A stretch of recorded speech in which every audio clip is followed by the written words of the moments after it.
Hello, everyone. We get ready to do The an morning open talk show. conversation. Yeah, morning Morning talk talk show. show.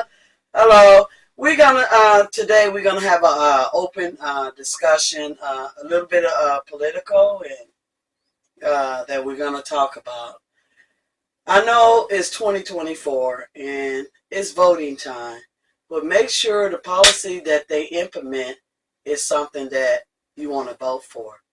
Um, I'm not sure if I'm voting this year. I should be, but it's like, uh, and then, so are you voting?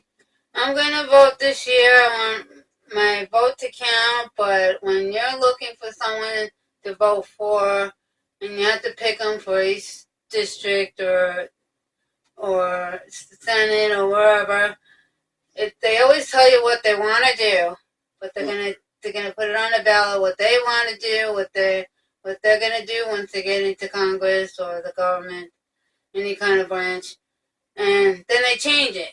So you don't know if they're lying, if they're telling you the truth, or if that's gonna happen. But you also have to tell what you would like, what's important for you, what's important for the world, what's important for the people around you. What do we need? We need help. And what kind of help do we need? What kind of people do we need in the government? And lately we've been having Trump, Trump, Trump. Trump has been using his own ventures to do what he wants. He thinks he's Hitler. And I'm sorry if he's a modern Hitler or the regular Hitler. He is trying to run this country all by himself. And it's not going to work like that. He just disrupts the country, the government, what he did to the White House. All the people believed him, and now all the people that followed him are going to jail, are in trouble, their lives are changed, and they have no families, and they're paying for the price that Trump is not paying for. He didn't, I mean, now he's voting again. And I don't think anybody should be voting for him. We should worry about the people that are on the streets. We should worry about our medical, what we have to pay. How come gas is so high all the time? Why do why do we have to have migrants coming to our country? We can't even take care of our own. We don't have a place to put the migrants. If we had room and we had somewhere and we knew what to do with the migrants, I don't mind it. But we don't even know how to take care of the people that are on the streets. And it all has to do with medical and how much we pay and what we pay just to rent or buy a house or get gas or groceries or anything like that. Yes, when you talk about some of the policy, I wish they had a policy. Like my husband, he had a stroke, and he's not able, or I'm not able to be able to afford to pay $80 an hour for speech. And that makes it delay. And I just want to see something implement in a policy for people that don't have the money should be able to get what anybody else get. You know what I mean? Yeah, they should get medical that Covers. you don't, that you can't cover. And why is it so expensive? And why do we have to pay? You get $1,500 in your check, and you go to the max. I don't know. The max is like 20, and you can't go higher than if you're on Social Security. And then yearly you get 18. You're only getting 15. They taking all that money out just so you can have medical, and you're paying for all that, and you're making the people in the government richer, and we don't get nothing. We don't get help. We don't. No one tells us where to go, how to get it. They just tell us, oh, here, dental, medical, get this, get that. But it doesn't tell you how you can get individual help. Now talk about dental. Whoa. 2018, my husband had a stroke, and he was in a facility. And then when he came home in 2019, I was trying to get dental help. Nobody will serve him for dental help. They looked at him like, oh, he's disabled. I guess the look. And you shouldn't look at a person the way they look. He needed help. When he walked in, they looked at him different. Then the guy said, oh no, we can't help. Didn't even do x-rays on his teeth. They looked the way he looked. Yes, he had a stroke. That's the way why he looked like that. He had a stroke. But I had to wait 4 more years, and my niece worked somewhere, and she ended up helping me get help for him. And now he finally have a dental. His mouth was hurting for 5 years, and he cranking and cranking, like that for a long time. And they finally did something for his teeth. And she knows, she went a few times with me. They refused to give him dental help. The insurance company wouldn't even refer me, and it's cold. No, they don't have anything in your insurance telling you that anybody who's disabled or special needs or in a wheelchair who could barely talk or walk or hear, whichever their problem is, they don't have anything for dental. They have 1 or 2 places in the Tri-County area. Drive a half an hour, drive an hour. Right. And when you find it, like she said, 3 or 4 years before you know that place was there. And only one friggin' dentist could even do anything for you because they will not put them out. Sometimes you have to put them to sleep. You have to give them a sedative. You have to give them something before they go to the dentist. And they don't want to do that. They don't want to take care of people like that. And you have to do that. That they need more facilities for that. Right. That's a health problem. It will go from your lungs to your heart to whatever, even your brain. If you have a dental problem, it's bad. It's very bad, but you know what? I thank God that he finally is receiving help with the dental, because I was worried. I was trying to do everything I could do. I don't have that power, but I know God got power. So God sent my niece to me so my husband could get help. And for as the dentist, that's it about the dentist. Wheelchair, I was a fighter. I had to fight to get a wheelchair. He can't. A bed. Go ahead. Something for a shower. I mean, there's lots of things in your house that you need. Some people need Hoyer lifts, or some people need trampoline things for their beds. There are things that your house cannot provide you with, so they don't care. As long as you're in a facility, keep them there. You don't have a place. Your house is not accessible. But why don't they make it accessible for your house? For someone in a wheelchair, for someone who could barely walk, or somebody who can't talk or hear, or something. They gotta have something. They don't have those features for you. And I thank God that I'm my husband's mouthpiece, because he probably wouldn't be here today. You think people is in your corner.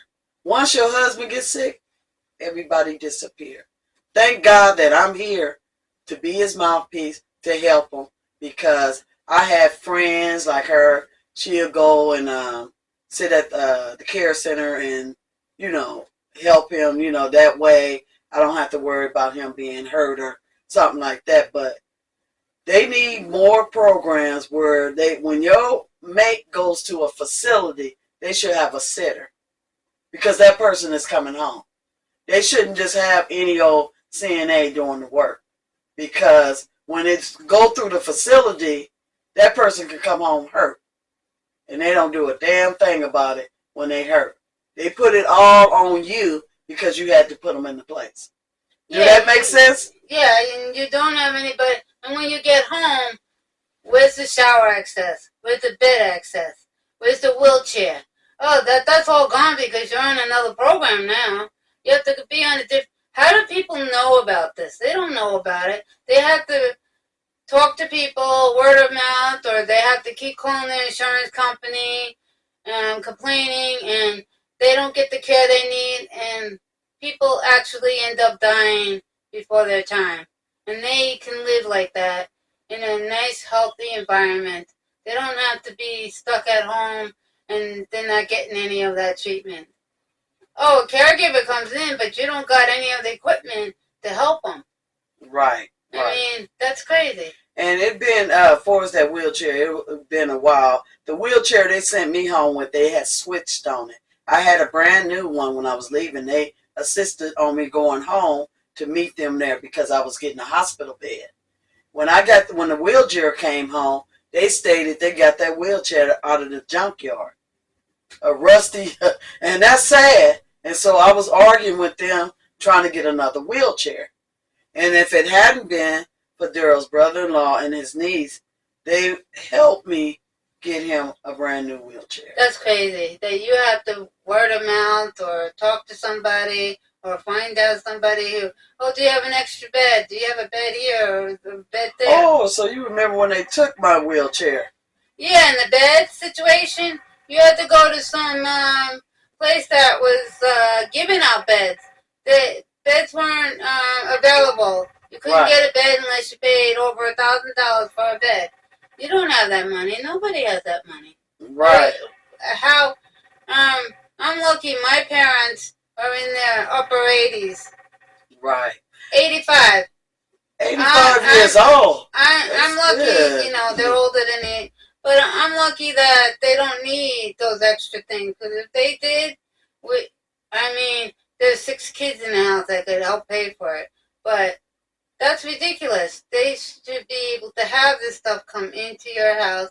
The government should be paying for all this, or just like my dad. Well, we're not on talking terms, but he wanted a caregiver. Okay, the amount of money he makes, he's not able to get like a private caregiver.